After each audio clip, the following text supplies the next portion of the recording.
नमस्कार दोस्तों, मेरा नाम है सिद्धार्थ सिंह और यह है हमारा show not so serious Sunday. यहाँ हम करते हैं हफ्ते भर की बात बहुत सारी खबरों के साथ। आदि पुरुष के मेकर्स को भर भर के गरियाने वालों ने यह बात तो साबित कर दी है कि भद्दा मजाक नहीं चलेगा। पहले तो मनोज मुंतशिर साहब अपनी बात से ही पलट गए कि उन्होंने कोई ऐसा डायलॉग लिखा भी है। उनका ये कहना है कि ये जो डायलॉग चले आ रहे हैं ये तो उन्होंने कब से लिखने शुरू किए हैं। दादी नानी की कहानियों में और जो रामायण होती है गाँव गाँव में, वहां पर इस तरह के डायलॉग चलते आ रहे थे, इस वजह से उन्होंने ऐसे डायलॉग ले लिए। लेकिन फिर जब क्रिटिक्स और लोगों ने धर धर के इनको रगड़ा ना, तब इन्हें समझ में आया कि हाँ शायद गलती हो गई। इसी वजह से इन्होंने डायलॉग्स को बदलने का फैसला किया और डायलॉग्स भी इन्होंने इस एरोगेंस में बदले हैं कि हमारी तो गलती नहीं है, शायद जनता ही नहीं समझ पाई कि उनके सेंटिमेंट्स क्या हैं। अब इस पूरे सिनेरियो में हुआ ये है कि जो ढोंग है, जो पाखंड है, वो सबके सामने आ गया है।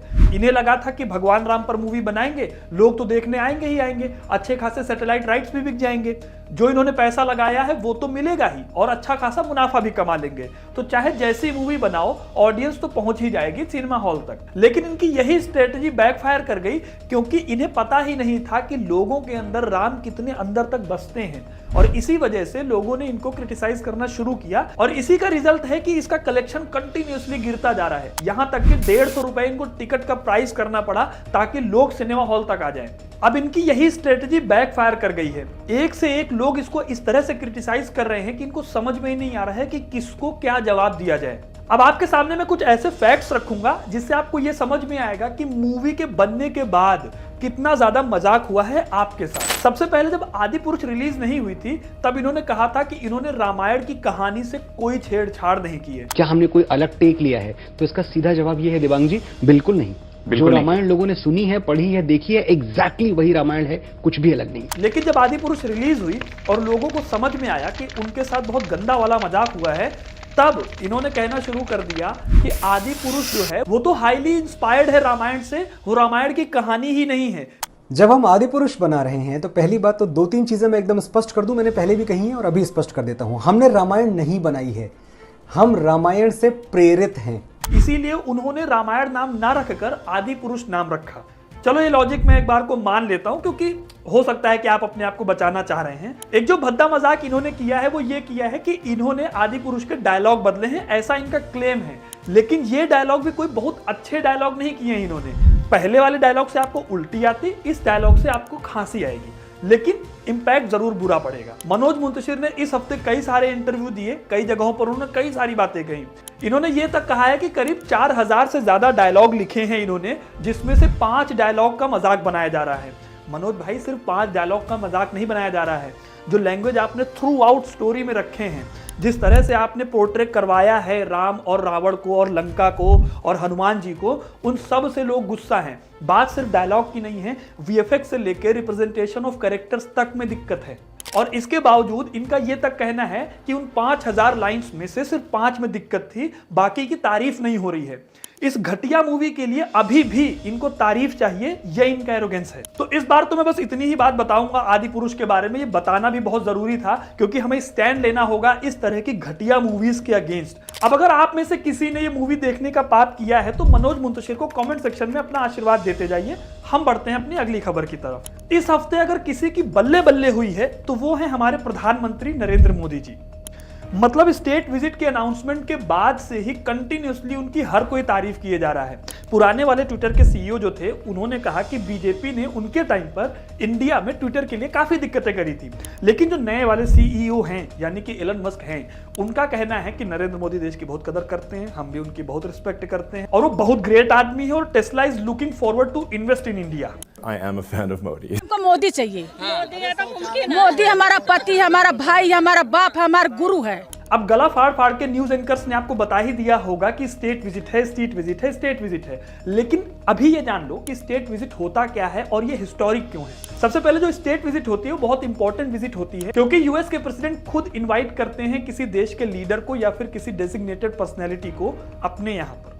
और इस विजिट में उस पर्टिकुलर इंसान को कई सारी सुविधाएं मिलती हैं, जैसे कि ब्लेयर हाउस में रुकने का मौका मिलता है जो कि प्रेसिडेंट का अपना पर्सनल गेस्ट हाउस है। इसके अलावा कई सारे गिफ्ट्स एक्सचेंज होते हैं और साथ ही साथ कई सारी डील्स भी साइन की जाती हैं जो उस पर्टिकुलर देश के लिए भी काफी इंपॉर्टेंट होती हैं और ऑब्वियस सी बात है यूएसए के लिए भी इंपॉर्टेंट होगी। अब देखो बात यह है कि प्रेसिडेंट साहब बुला रहे हैं तो कुछ तो फायदा उनका जरूर होगा और कुछ फायदा इंडिया का होगा, इसी वजह से मोदी जी वहां जा भी रहे हैं। देखो बिना प्रॉफिट के कोई काम नहीं होता, काम धाम एक तरफ और प्रॉफिट दूसरी तरफ। अब सबसे पहले समझ लेते हैं कि जो बाइडेन का इस विजिट से क्या फायदा होगा। तो देखो जो इंडिया है वो साउथ एशिया में काफी इंफ्लुएंशियल पावर बनकर उभरा है और ये अमेरिका को कई तरह के बेनिफिट्स दे सकता है। सबसे पहले तो ये चाइना का काउंटर पार्ट बन सकता है, क्योंकि चाइना जिस तरह से अपना इन्फ्लुएंस बढ़ा रहा है कोई और देश ऐसा नहीं है जो इसको काउंटर कर सके इंडिया के अलावा।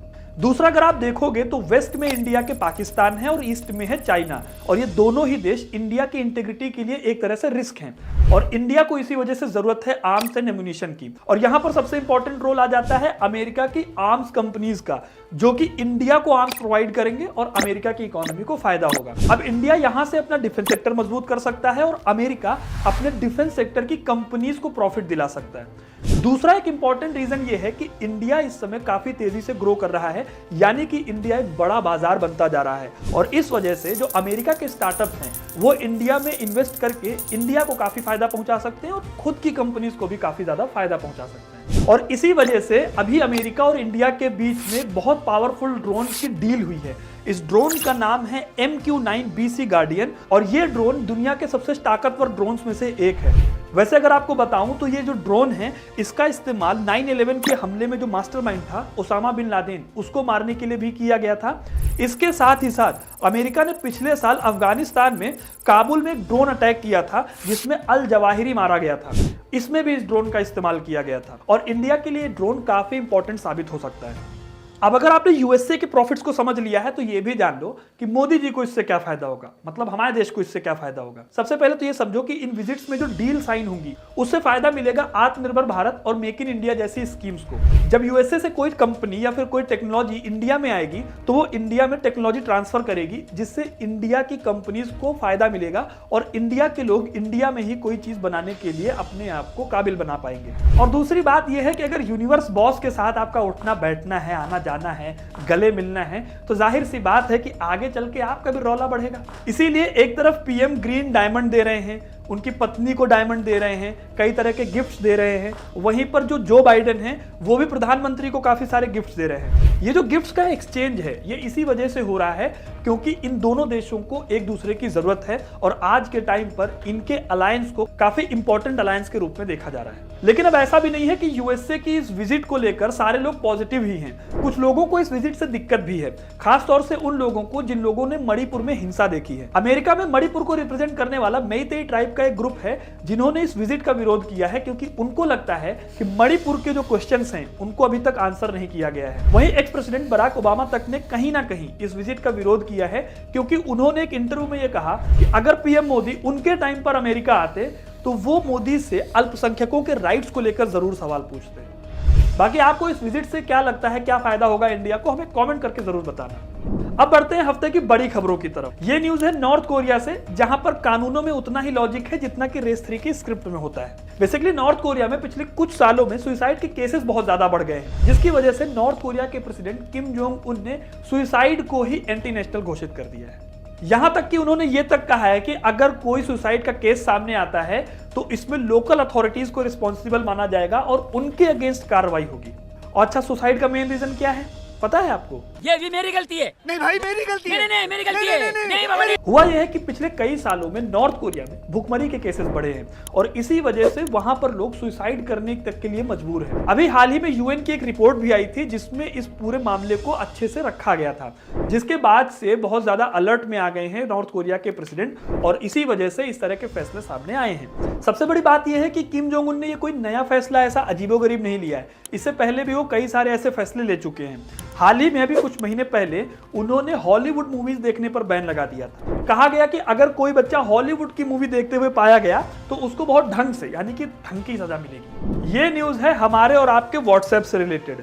अगर आपके पास कोई नोटिफिकेशन आया है कि हरे रंग के व्हाट्सएप को गुलाबी करवा लो, खत्म, तो बेटा लिंक पे बिल्कुल भी क्लिक मत करना। बेसिकली मुंबई पुलिस ने हाल ही में गाइडलाइन जारी की है जिसमें यह कहा गया है कि अगर गुड मॉर्निंग के मैसेज के साथ कोई आपको पिंक व्हाट्सएप डाउनलोड करने वाला मैसेज भेजे तो उस लिंक पर बिल्कुल भी क्लिक मत करना, क्योंकि आपके साथ स्कैम हो सकता है। अब एक नया मॉडल है स्कैम का जिसमें स्कैमर्स पिंक व्हाट्सएप नाम से एक ऐप बेच रहे हैं और ये बता रहे हैं कि इसमें बहुत सारे फीचर्स मिलेंगे जो ग्रीन वाले व्हाट्सएप से अलग हैं, और इसी वजह से कई लोग उस पर क्लिक करते हैं। क्लिक करने के बाद क्या होता है, उनके अकाउंट की डिटेल लीक हो जाती हैं, उनके फोन की डिटेल लीक हो जाती हैं, फोटोज लीक हो जाती हैं, और बाद में तो कई बार ऐसा होता है कि पैसे से पत्ता साफ हो जाता है। इसी वजह से अगर आप व्हाट्सएप यूज करते हो तो हरा वाला ही इस्तेमाल करो, पिंक की तरफ ज्यादा मत भागो, नहीं तो पता चला खेला खत्म। अगली न्यूज एक रिपोर्ट से रिलेटेड है। बेसिकली यूएन के Nations high commissioner for refugees ने एक रिपोर्ट निकाली है जिसमें यह बताया गया है कि 2022 में क्लाइमेटिक कंडीशंस की वजह से कई सारे लोगों को अपना घर छोड़ना पड़ा, और ये नंबर साल 2021 के कंपैरिजन में करीब 21% बढ़ा है। इसमें बताया गया है कि हैरेसमेंट, स्ट्रगल, वायलेंस और ह्यूमन राइट वायलेंस के साथ साथ नेचुरल कैलेमिटीज की वजह से करीब 108.4 मिलियन लोगों को अपने घर छोड़ने पड़े, और वो परमानेंटली अपने घर से हाथ धो बैठे। अब इस तरह के माइग्रेशन में एक बहुत बड़ा रीजन बताया गया है रशिया यूक्रेन वॉर को, जिसमें करीब 11.6 मिलियन लोग अपना घर छोड़ चुके थे। इसी तरह से 2022 में कई कैलेमिटीज आई, खासतौर से साउथ अमेरिका के देशों में, जहां पर लोगों को अपना घर छोड़ना पड़ा।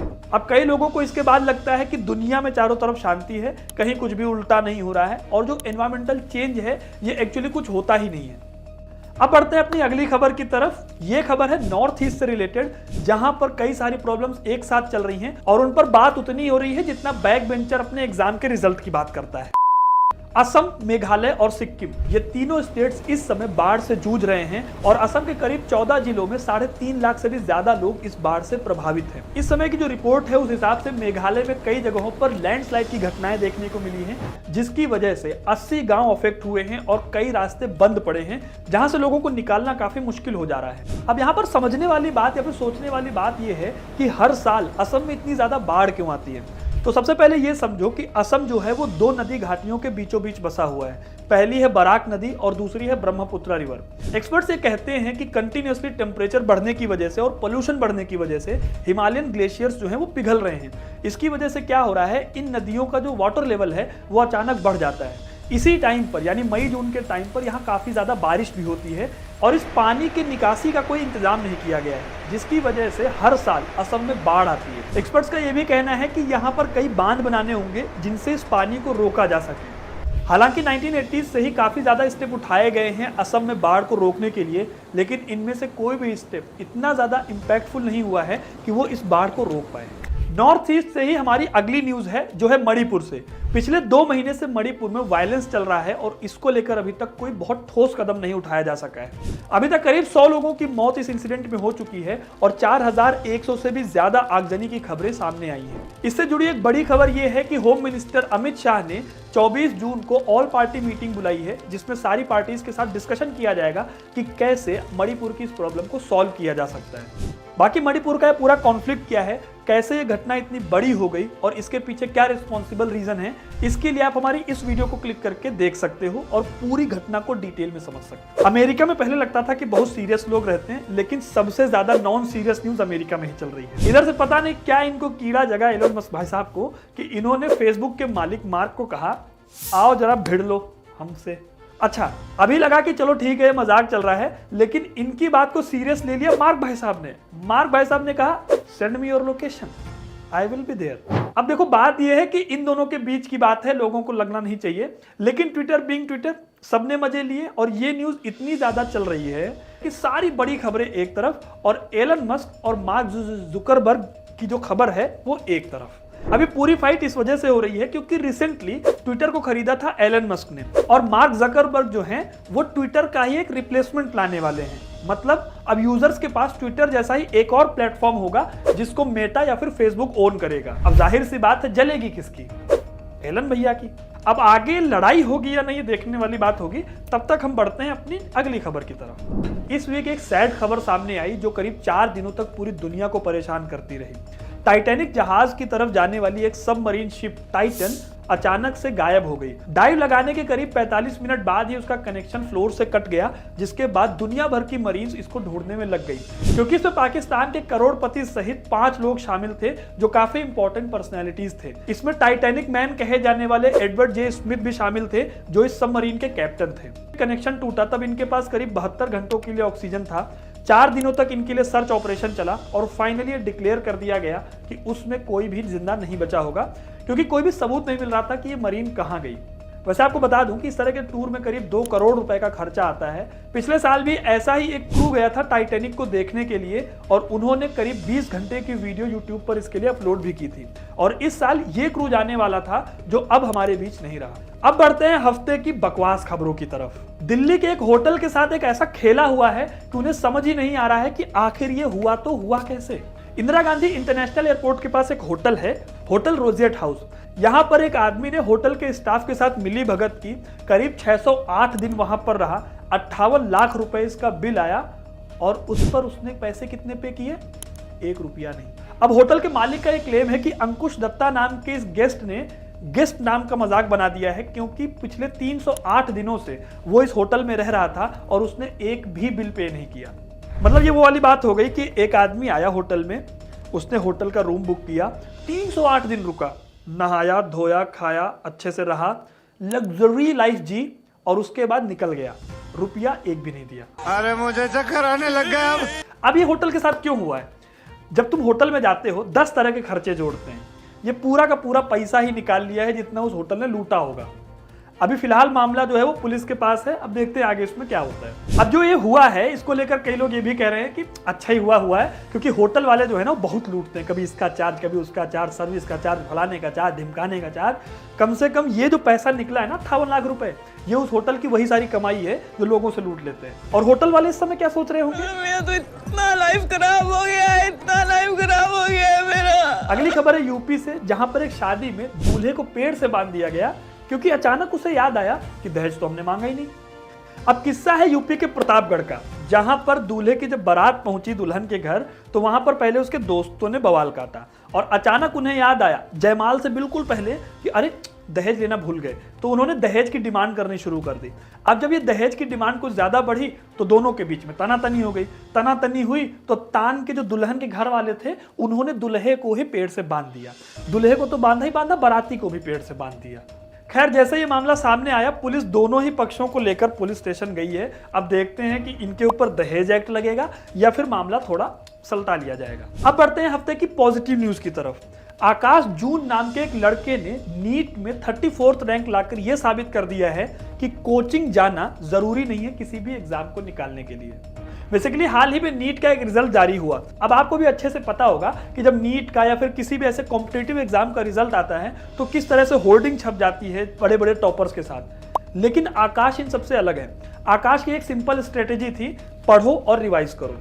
उनका कहना था कि अपने एग्जाम से पहले ही उन्होंने करीब 20 बार एनसीईआरटी का रिवीजन कर लिया था और यही वजह है कि आकाश के लिए एग्जाम बहुत टफ नहीं था और 34th रैंक लाकर उन्होंने साबित कर दिया कि सिर्फ कोचिंग की बदौलत ही आप टॉपर नहीं बन सकते। अब ये जो न्यूज है ये उन लोगों के लिए पॉजिटिव न्यूज है जिनके पास रिसोर्सेज की कमी है और वो कोचिंग नहीं जा सकते, और उन लोगों के लिए भी अच्छी न्यूज है जो लाखों रुपए लगाकर अपने बच्चों को पढ़ाना चाहते हैं लेकिन उनके पास पैसे नहीं है। आप ऐसे समझो कि हमारे यहाँ जिस तरह से कोचिंग का कल्चर बढ़ता जा रहा है, ये न्यूज उस कोचिंग कल्चर को तोड़ती है। यानी कि अब लोगों के अंदर ये चीज भी आने लगी है कि सिर्फ कोचिंग जरूरी नहीं है किसी भी एग्जाम को क्रैक करने के लिए। अगर किसी के अंदर मेहनत, लगन और बहुत सारा डेडिकेशन है तो वो आराम से किसी एग्जाम को क्रैक कर सकता है। तो ये थी हफ्ते भर की सारी खबरें। आपको इनमें से कौन सी खबर पसंद आई हमें कमेंट करके जरूर बताना। वीडियो को लाइक और शेयर जरूर करें और ऐसी इंटरेस्टिंग वीडियोस के लिए हमारे चैनल को सब्सक्राइब जरूर करें। धन्यवाद।